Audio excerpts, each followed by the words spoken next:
The day I met Tom was ordinary until it wasn't. I was in the middle of my shift at the appliance store, my mind on selling dishwashers and fridges, when he walked in. He looked lost among the aisles of shiny new machines. "Can I help you find something?" I asked, stepping up with my best customer smile. "Yeah, I need a good dishwasher for my folks. They've been nagging me about getting a new one," he replied, looking relieved to have some help. We walked over to the latest models, and I started into the details, the energy efficiency ratings, the capacity, different features. I could tell he was impressed. "This one's pretty top-notch. It's got all the bells and whistles your parents could want," I explained, pointing out the sleek design. "You sure know your stuff," he said with a chuckle. I wouldn't have guessed half of this stuff. Girls usually aren't into all these techie details, right? I just smiled, used to the comment. Well, I like to prove people wrong.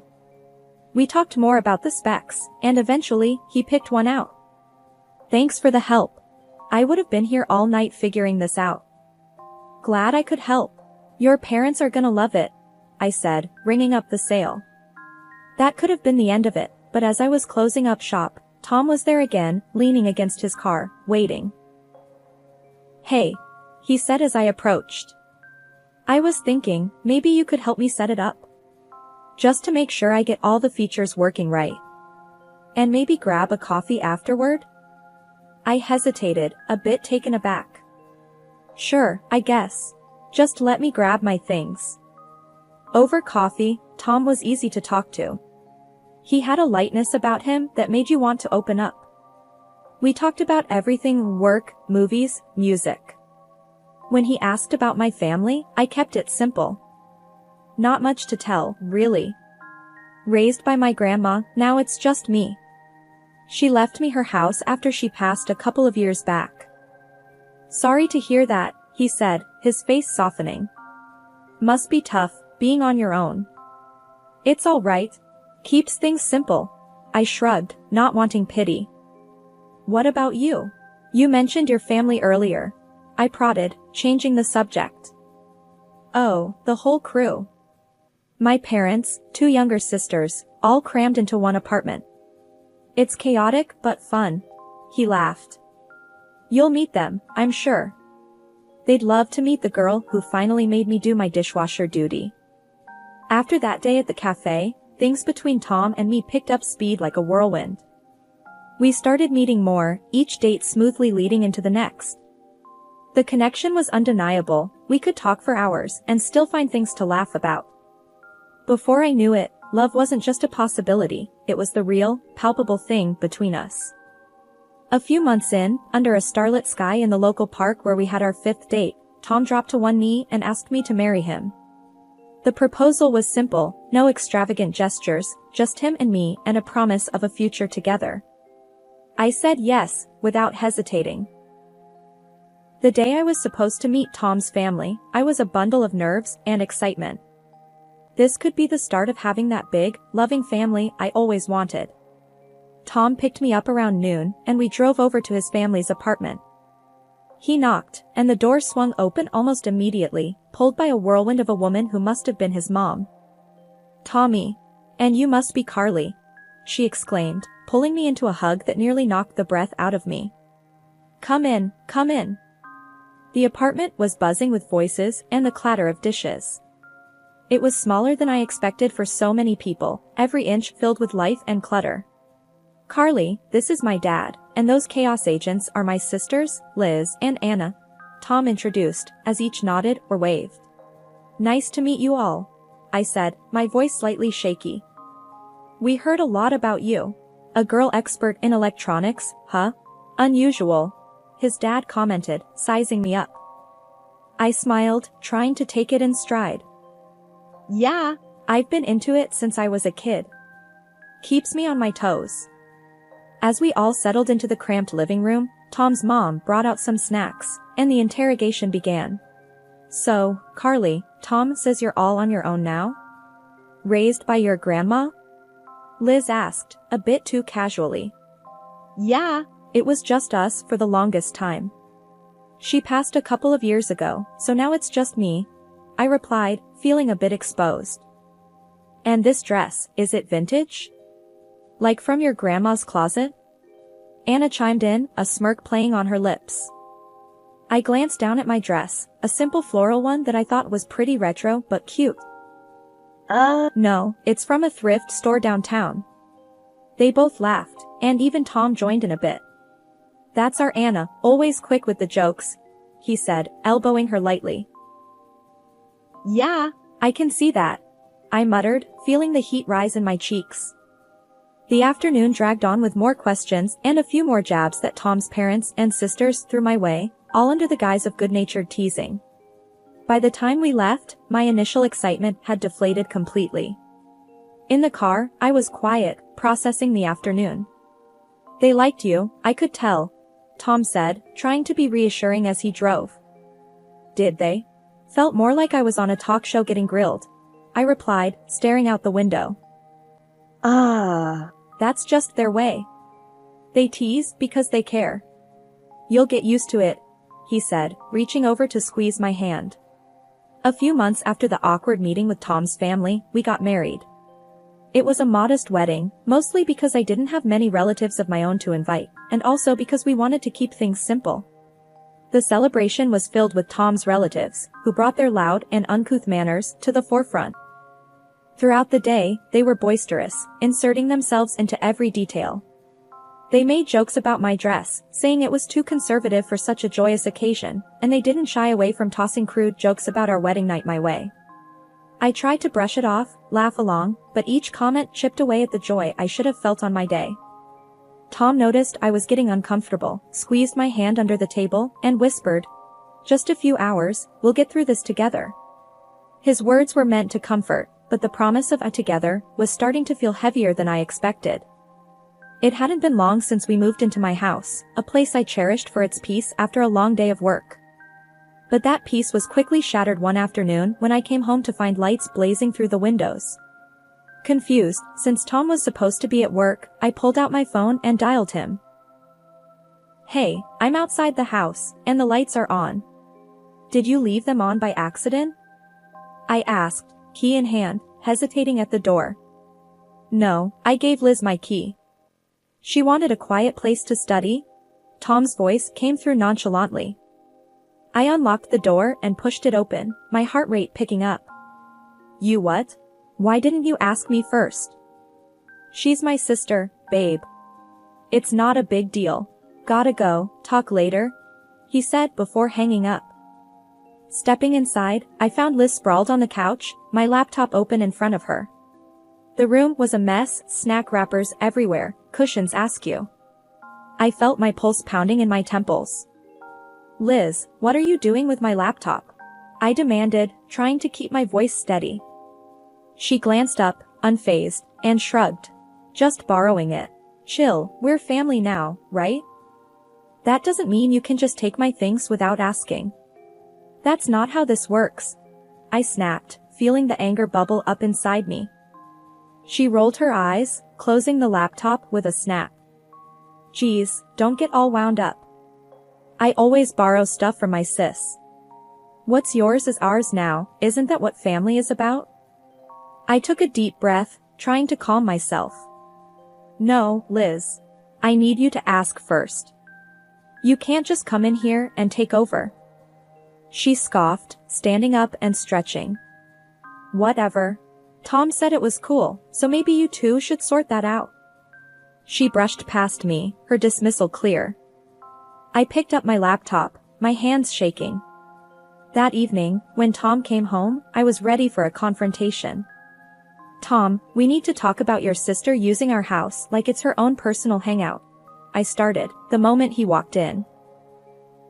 He dropped his keys on the table and frowned.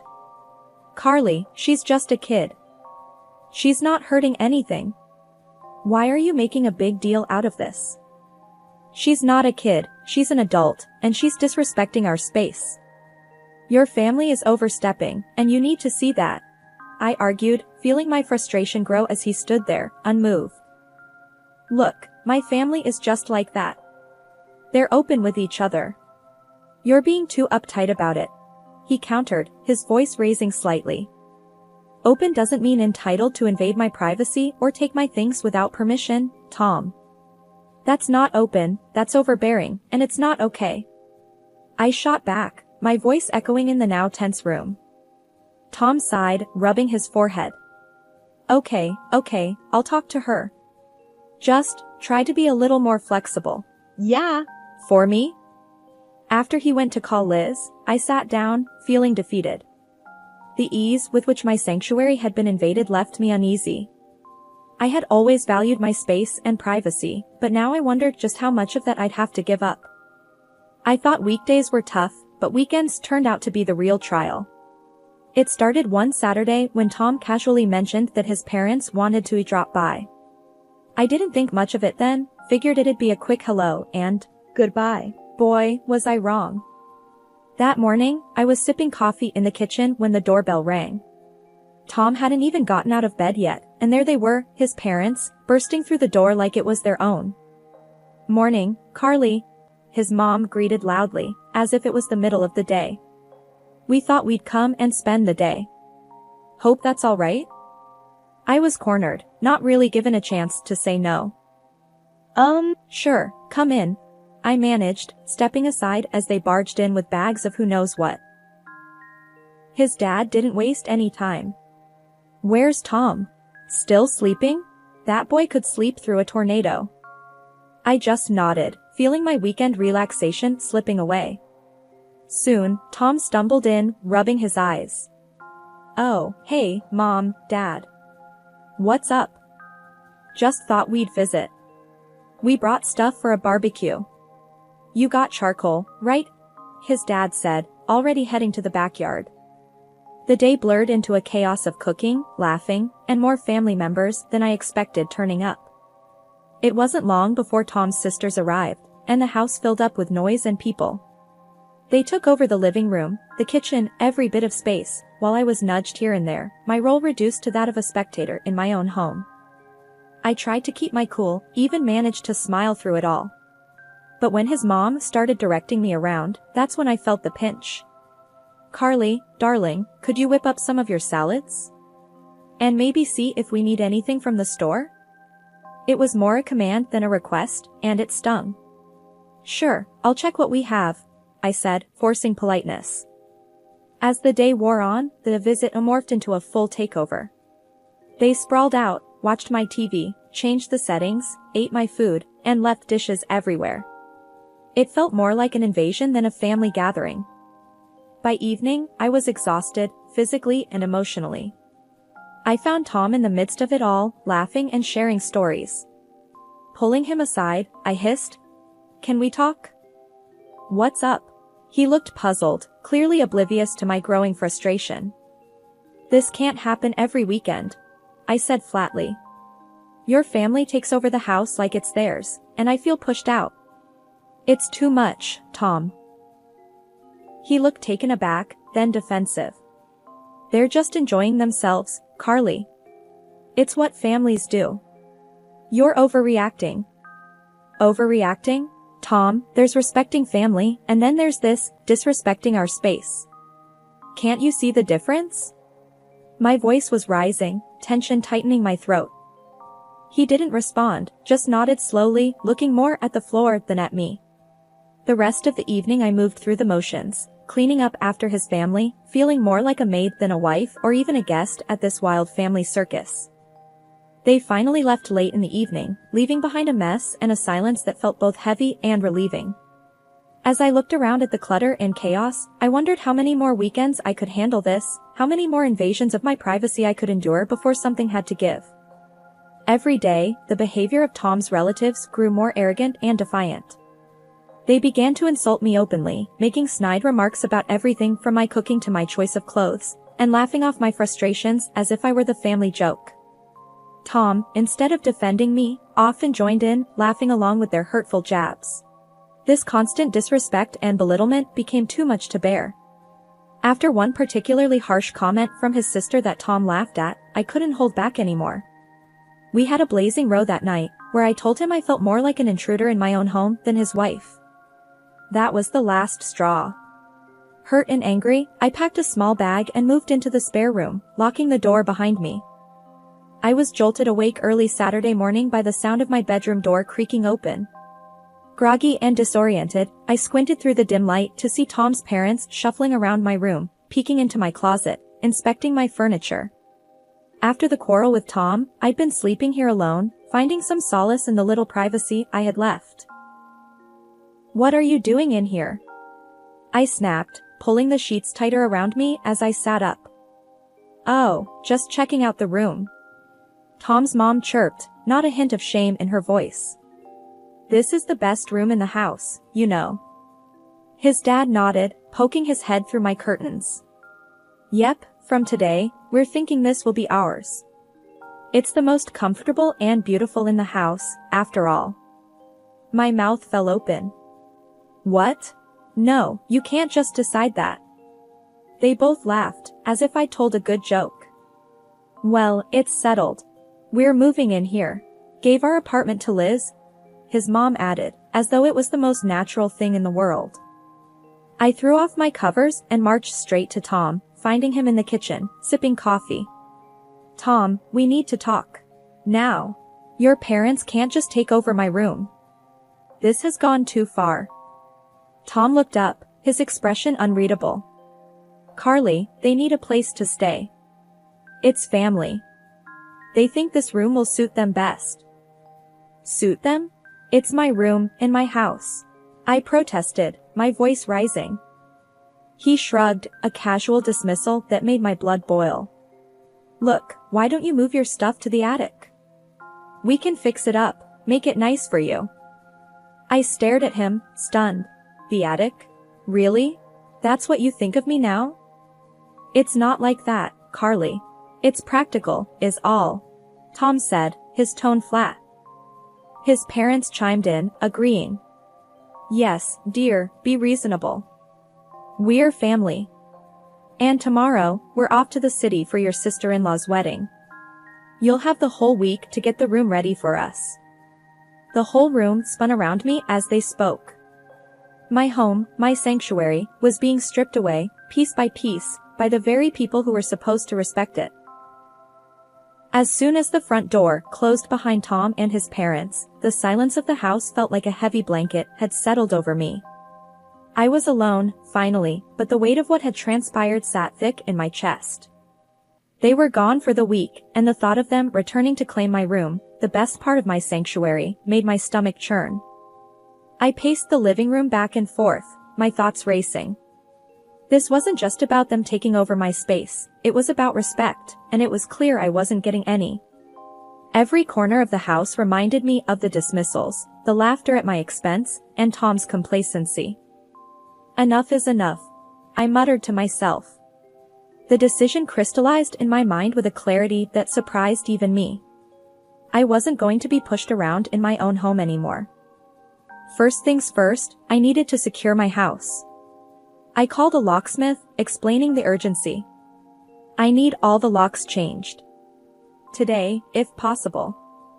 The locksmith was understanding and promised to be there within the hour. As I waited, I gathered Tom's and his parents' belongings.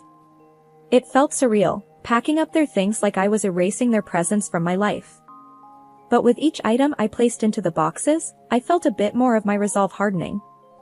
By the time the locksmith arrived, I had piled everything neatly by the door.